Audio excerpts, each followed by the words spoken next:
Amen.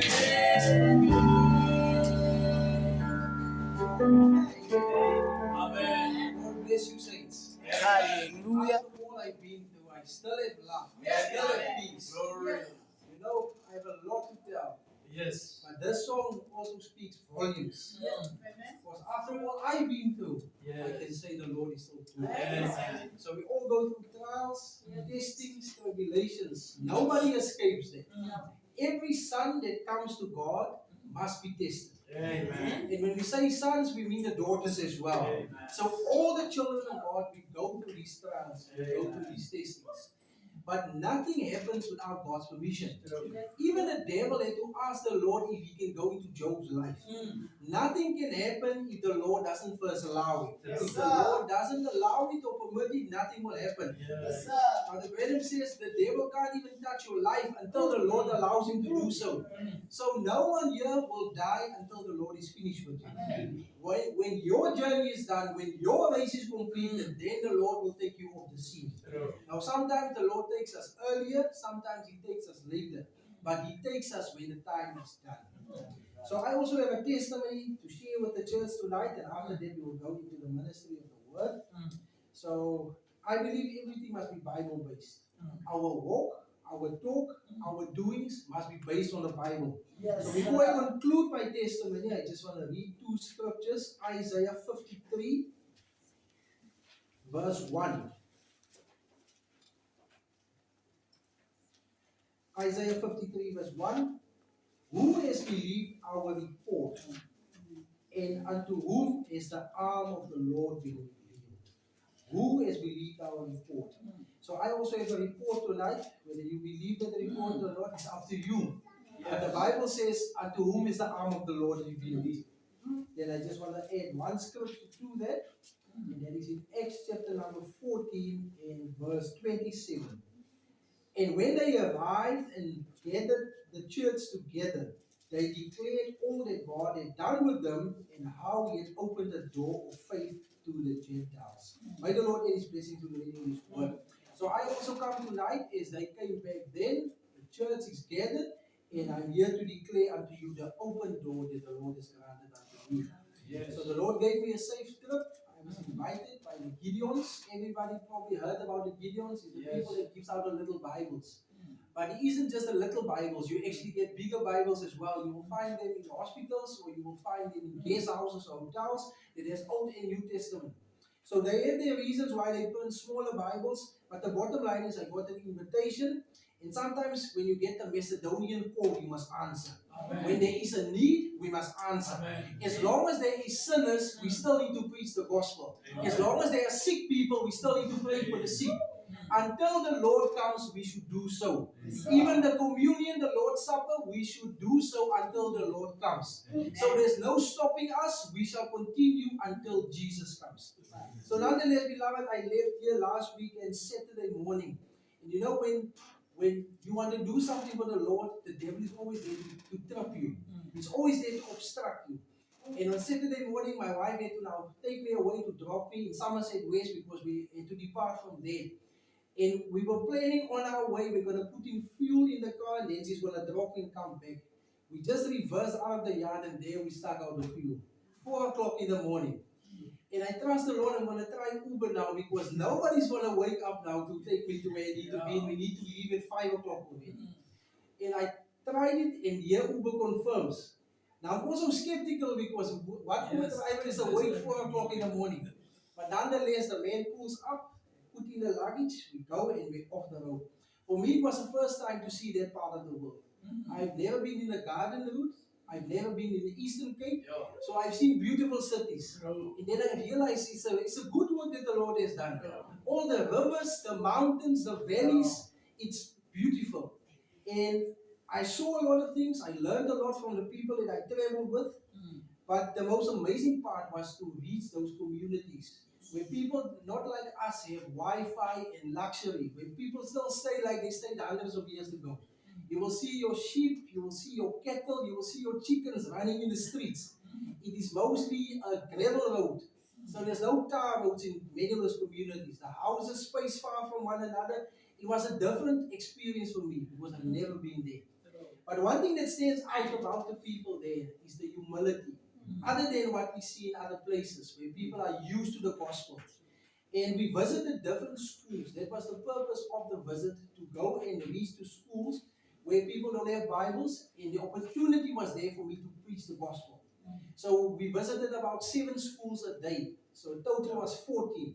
So it can be an exhausting task. It is not just standing and preaching, it is moving from one place to another, standing in front of an assembly, going sometimes from classroom to classroom to share the gospel of Jesus Christ. So I must say, at the end of the day, it was tired because it also draws from your spirit. Jesus says, I've noticed that virtue has left, power has left me. Now, when you just preach like a seminary preacher, it's easy to just say stuff. But when you preach with the anointing, it draws strength out of you. Even Daniel, when he saw a vision, he was so exhausted that he fell asleep. There was no more strength left in him. So when you preach with the anointing, it takes a lot out of you.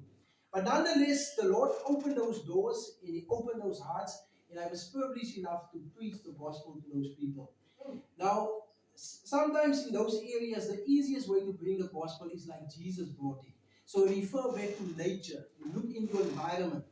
And something comes to mind in a message, a spoken word that I read, where Brother Branham says that for you to live, something must first die. Yes, sir. He says the chicken must die so that you can live. Yes. The cattle must die so you can live. And I pointed to these children and I said, you see these chickens running in the street, you see these cattle, they have to die so you can live. And so Jesus had to come down and He had to die so that you can live.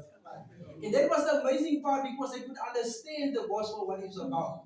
Now, the gospel doesn't come in complicated words of man's wisdom. It doesn't come in words of theology or words that is enticing. It comes in simplicity. And that is how the Lord works in people's hearts. What's so amazing is that many of the headmasters and the teachers on that side are people that believe in the Lord. And the scripture that encouraged me was in the book of Acts. The Lord was telling the Apostle Paul, speak and don't hold back, because I have many people in the city. Now, God has people everywhere. He doesn't just have people here, He has people scattered all over the world. So we must never think that we're the only people. There is other people out there as well. And we should never let the opportunity pass to share the gospel. Everyone has a right to hear the gospel. Whether they believe the gospel or not believe the gospel, but we have the duty to preach the gospel. And we can't preach, then we must be able to testify about the grace of the Lord. So the Lord gave us a wonderful trip to that side. The whole work, I would say, lasted 2 days of preaching at these different schools. But now, traveling there and traveling back, we had to stop at certain towns. So the first town that we slept over was in East London. First time for me to see East London. And then I was looking at the signs, and I thought, but what is Ugompo? Ugompo City. And then I started to ask the people, but are we in East London now, or are we in another place? They said, no, we're in East London, but they call it Ugompo now. So this name Ugompo is stuck with me now. It's like playing like a tape in my mind over. So I thought I'm not going to give it my own name. I'm going to call it Ugompo, man. Ugompo. And so for me, it was a wonderful experience there in Ugompo, because the ocean is right there next to the main road. So it's beautiful views. To me, it looked prettier than Cape Town. And then after that, we moved over to Port St. John's, where we were overnighting there, and that is where the work was actually. We were very blessed to sleep at the location. The house was built in a mountain. So when you look behind you, you look in the mountain, and when you look in front of you, you look into the ocean. There's a beautiful song that says, the love of Jesus is higher than the mountains, and it's deeper than the sea. And it was such an amazing experience, and the wonderful thing about it is that I didn't pay 1 rand for it. My accommodation was covered, my meals was covered, and they even gave me some pocket money that I can spend if needed. Now that is when the Lord wants you to do something, He will make sure it falls into place. The Lord asked Moses, what is that in your hand? Yes. A stick. That is all that Moses needed, just a stick. The Lord took care of the rest. When the Lord sent Jonah, all Jonah needed was just a ticket to get on the boat. And then the Lord provided the big fish also to make sure that it gets put out in the right place. Yes, sir. So sometimes we think we must first now study, we must do some theology course. Or sometimes people think that I must first now serve the Lord so many years. When it's the Lord's time, things happen. And if I think to myself, last year this time, I never knew that I was going to go where I went. and I had the opportunity to share the gospel with people. But the Lord knew. And I learned through all of this that we must trust in the Lord regardless of what we go through. If I'm honest with myself, last year this time, I was still dealing with a lot of depression of other people that hurt me, other believers that backstabbed me.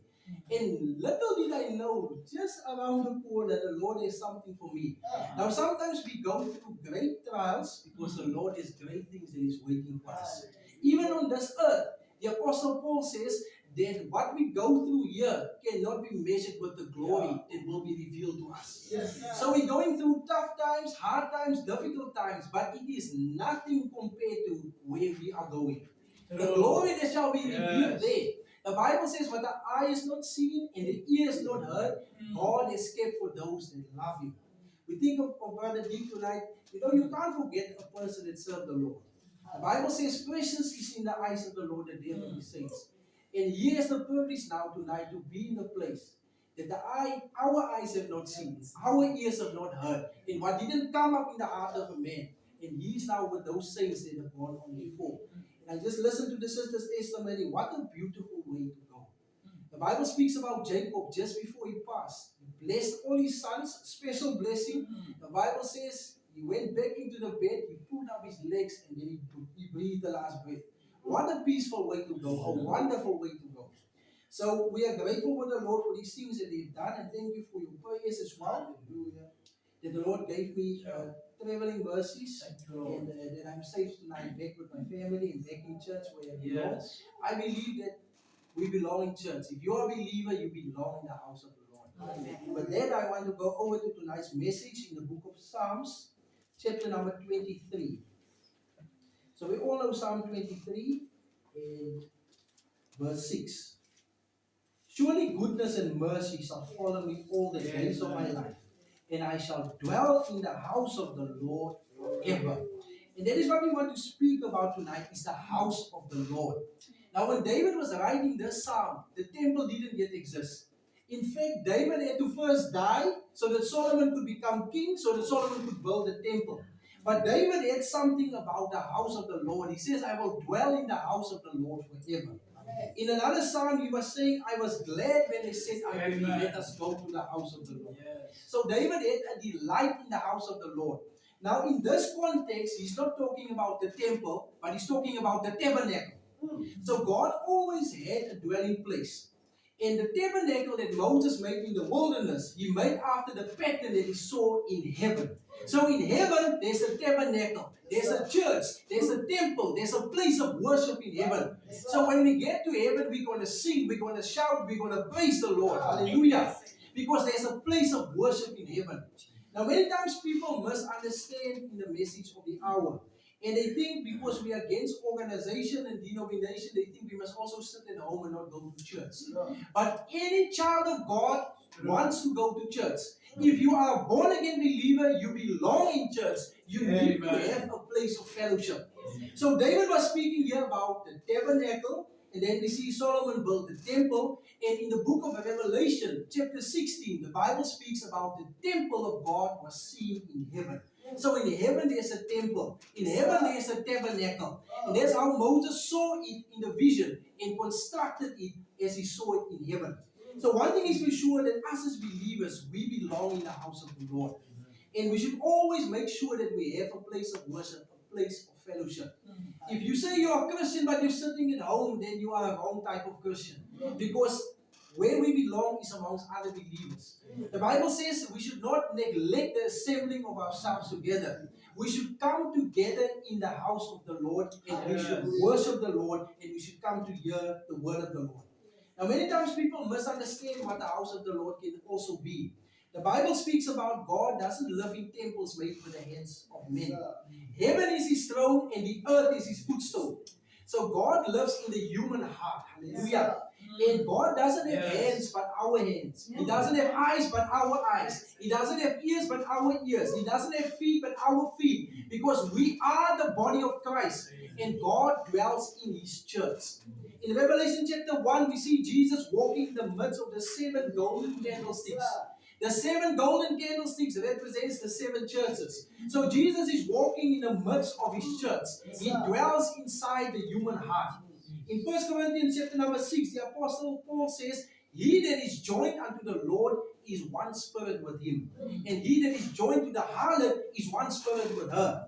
Then the Apostle says that of all these sins, that one you must be careful. The spirit of fornication, there is a spirit that goes with it. And many times when people fall in that sin, they keep on doing that sin, and they even go around with many people because it's a spirit that comes upon them. But when we come to the Lord, He delivers us of such spirits. He sets us free of such spirits. Now that is one spirit. There's many other spirits out there. Jesus one time cast out about 7,000 spirits out of one man. I was thinking today about the case where Jesus was sending the spirits inside the pigs, and the pigs went all the way off the cliff. So spirits are real. And even churches have spirits. Brother Venom speaks about it. Churches have spirits as well. And we must be careful that we don't take one another's spirit, but we receive the Holy Spirit. Hallelujah. It is so important that each and every person must have the infilling with the Holy Spirit. If you haven't received it yet, you need to pray the Lord to give you the baptism of the Holy Spirit. The baptism of the Holy Spirit is everything. If you don't have the Holy Spirit, we can say you are lost. Because the Holy Spirit is your guide. If you don't have a guide, you will be lost. Now the same thing when it comes to the church. We must have a shepherd if we are sheep. So we must have a pastor that we can stand under. But the Bible speaks about the church being like a tree. You must be like a tree that is planted. Hallelujah. So you need to be planted in your local church. You can't be planted here and planted there. That tree won't give off fruit. You need to be planted. You need to be rooted. Hallelujah. You need to have a place of worship. It's so important. So many years ago, there was brothers there in my hometown that used to say that they refused to go to any church, not even to a message church, because Brother Branham says that it is an organization and a denomination and God hates it. But this was a misunderstanding, because he wasn't speaking about the building. He was speaking about the system of denominations. He was speaking about what people teach that was contrary to the Bible and what they practice that was contrary to the Bible. But it is important that we must belong to a local church. Now, in Brother Branham's lifetime, we see that he preached at many churches. Many people don't know this because they only read in the inside. But if you fold the book at the back and the front, you will see he sometimes preached at the Pentecostal church. He sometimes preached at this church, that church. But when he preached at his church, then he could freely speak his doctrine, what he believed to be correct. Now, that is how it works on the evangelistic field. When I'm preaching out there on the radio, when I'm preaching out there in the school, I'm preaching at the police station, then I preach evangelistic messages. But when we come back into the church, then we can preach our solid food. Then we can preach our doctrine. So we must know the balance, beloved. Even back in Brother Branham's meetings, we saw that many of those outside churches were the ones that were sponsoring his meetings. There was this association that was called the Full Gospel Businessmen. They consisted of people from different churches, similar to the Gideon's people that was inviting me. But they were the ones that were sponsoring some of these campaigns of Brother Branham that contributed and helped him to do the work of God. But when he came back to his home church, he was preaching the solid word. He didn't compromise it, and he even told the people, you have the right to believe what you believe because every local church is sovereign on its own. And this is something that we must take note of, that when we go to a church, that we comply to how that church is functioning. We cannot come from another assembly. Now we want to come change things at the new assembly. We must conform ourselves to the way that things are being done and taught and practiced where we currently are. Now for some people it might be difficult, but if we have respect for God's word, then we will also respect the church. Because the word of God calls us to respect the church, to respect one another, to respect the pastor, to respect each and every believer. Now we see here that David had a love for the house of God. He said this, I was glad. So the church is a happy place, beloved. When we come here, we forget about the sorrows, the problems. We lay them at the feet of Jesus. And we trust that the Lord will deliver us. Now all of us as we sit here tonight, we have needs. Some of us might be battling an illness. Some of us might be battling unemployment. Some of us might be battling some problem that is not easy to talk about. But we come here rejoicing, leaving it at the feet of the Lord Jesus Christ, knowing that He's able, that He's capable to solve that problem. Now sometimes the Lord doesn't solve a problem immediately. Last night Elijah was reading a little scripture there in Luke 18, where the Lord says we should always pray and we should not give up. And it's so important. We don't see the answer sometimes immediately, but the Lord knows what to do and when to do it and also how to do it. So we must trust the Lord. Sometimes we don't see it immediately. Look at Abraham and Sarah. The Lord says you will have a child. It takes 25 years. It would have been easy to say, but after 1 year, 2 years, my wife is not pregnant. So what does the Lord mean? But the Lord kept His word even though it was 25 years later. So sometimes the Lord acts quick, and other times we see that the Lord does things at the appointed time. But in either case, whether the Lord does it or doesn't do it, whether He delivers us or not delivers us, we must still serve the Lord. Now we don't serve the Lord so that He can give us money or so He can give us this or that. We serve the Lord because we love the Lord. Hallelujah. If your intention is not that you love the Lord, then you probably won't serve the Lord for a very long time. Because in this journey with the Lord, there comes trials, there comes testings, there comes tribulations, there comes problems, there comes difficulties. And sometimes when we listen to the false prophets out there, they're always just saying that there's only good things going to happen to the people. Now, good things will happen to God's people. The Bible says He will withhold no good thing from them that walk uprightly with Him. But there comes also times if we get off track that the Lord will chastise us, that the Lord will correct us, that the Lord will bring us back into line, back to the scripture, back to the word. So there are good times in serving the Lord, but there is also sometimes difficulty that comes our way. But it is in those difficult times when you are really tested whether you love the Lord. That is what the Lord did with Israel. The Lord took them through the wilderness, and the Lord even told them why He took them through the wilderness, to test them, to see if they will still love Him and serve Him or whether they will serve other gods. Now anyone that's married knows, or has been married knows, that the times when your love is tested is at the difficult times. When there's not bread tonight to eat, when there's no water coming out of the tap, if there's no lights burning, that's the time when you get tested whether you really love each other. Now the same it is in our walk with the Lord. It is in the tough times, it is in the difficult times, when the Lord really puts us to the test to see whether we will serve Him and whether we will stay in the ways of the Lord.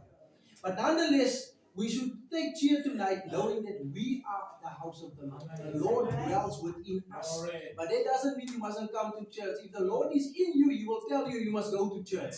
Sometimes people say the Lord is in them and the Lord says this and the Lord says that, but then you see that it's speaking against the Bible even.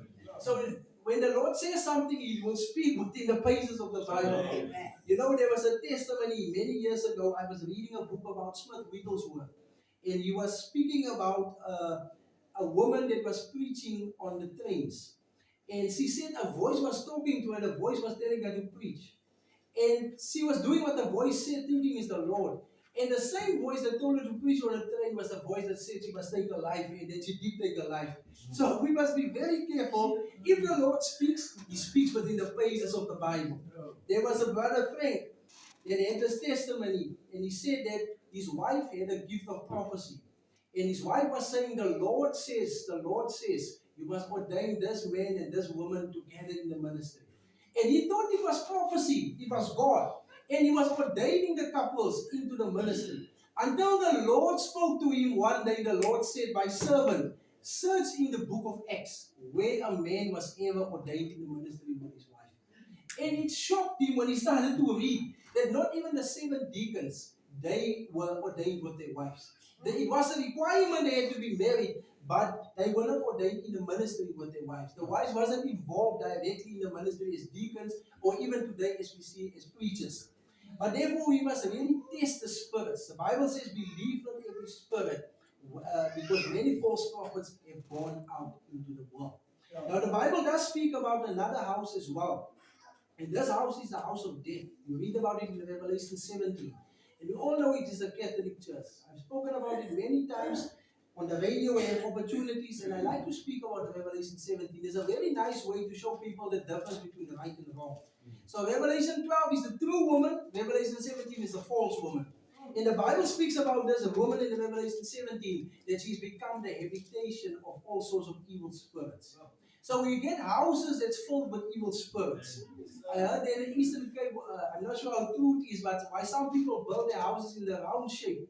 They believe that if you have a house with corners, the spirit is going to stay there. So now they're building like in a circle, so the spirit can be trapped in there. But the Bible speaks in Revelation 18 about a house, a church, a woman that has become a habitation of devils, of evil spirits. And then we see there's another house, which is the house of God, where God Himself dwells in. So God has a church, a body of believers where He dwells in, and that body is upon the earth. And we see that the body of Christ cannot persecute itself. It cannot hurt itself. Imagine you stabbing yourself, cutting yourself. You means you're not in your right mind. But the body is connected to the head. And Christ is the head of the church. And the Bible speaks when Paul, which was Saul, was persecuting the body, the head was responding. Jesus wasn't saying, why are you persecuting my people? He was saying, why are you persecuting me? So it means the head and the body is connected. Christ in the church is connected. So we are one body of many believers, but it is still one body. There's no different bodies. And sometimes we think people in other assemblies believing like we believe, they're not part of the body of Christ. That is wrong. The body of Christ has many members, consisting of different people from different backgrounds, but there's only one head. The members might be all over the world, but there's one head, and that head is Jesus Christ. And together we are the body of Jesus Christ. Hallelujah. And that is what it is about, to be a house for God, a dwelling place where God lives in. Now, in closing, Jesus speaks about a house that was cleaned. And then the spirit that was out of the person, he went into waterless places. And then he saw, he came back, he see the house is clean. He brings 7 spirits worse than himself. And the Bible says the last of that person became worse than the first. And that's why we must guard against backsliding. Many times you get people that backslide, maybe they never drink before, never smoked before, but now when they backslide, they start to do those things. You get people that live right and sincere and honest, and then you find them living on the streets, selling their bodies. Because once you backslide, that spirits, they are moving around. And now when they come back, when they have an opportunity, they make you worse than you are. So therefore it's so important that we must have fellowship with one another. It's easy once you become isolated from an assembly that you can go backsliding. The moment you don't come to church anymore, the moment when TV or radio or the internet or anything becomes more important than coming to the house of the Lord, that is when you start to open up for other spirits to come in. So let us take cheer tonight and let us know that we are the house of God. God dwells within us. Hallelujah. Now, if you imagine God dwelling within you, now you get some people that say God is in them, but then they are drinking. They say God is in them, but then they are smoking. Imagine God smoking a cigarette. What a ridiculous picture. Imagine God standing there with the beer. Imagine God standing there shouting. Imagine God standing there swearing, but God is inside. That is impossible. When God is in you, when the Holy Ghost is in you, you talk like God, you walk like God, you act like God. Hallelujah. You act like Christ, you live like Christ, you talk like Christ. So it's so important that we must make sure that we get that experience with the baptism of the Holy Spirit. It is no compromise. It is non-negotiable. You must receive the Holy Spirit. If you don't have the Holy Spirit, as we mentioned, you are lost. Because the Holy Spirit is God Himself. You see, for the Trinitarians, it's easy to say He's the third person of the Godhead. So He's the lesser God. The Father is the greatest, then Jesus in the middle, and then the Holy Ghost. So maybe the Holy Ghost is not so important for them. But for us that have the real revelation of the Word, we know the Holy Spirit is God Himself. It is not a little God or a lesser God, but it is God Himself that dwells within you. So let it be our prayer. Let us make sure that before we leave this earth, that we have been filled with the Holy Spirit. We see Stephen, the Bible says he was full of the Holy Spirit. And just before he died, he saw heaven open. And then he saw Jesus standing right there. That is a man that is spirit-filled. He knew where he was going. He knew who he was. And he knew who Jesus was. Hallelujah. So let that be our only goal that we achieve on this earth. To be filled with the Holy Spirit. Hallelujah. Because only then we can say that we are the house of God. We are His tabernacle. We are His dwelling place. The Lord bless you, saints, and be with you. Amen. Yes. Amen.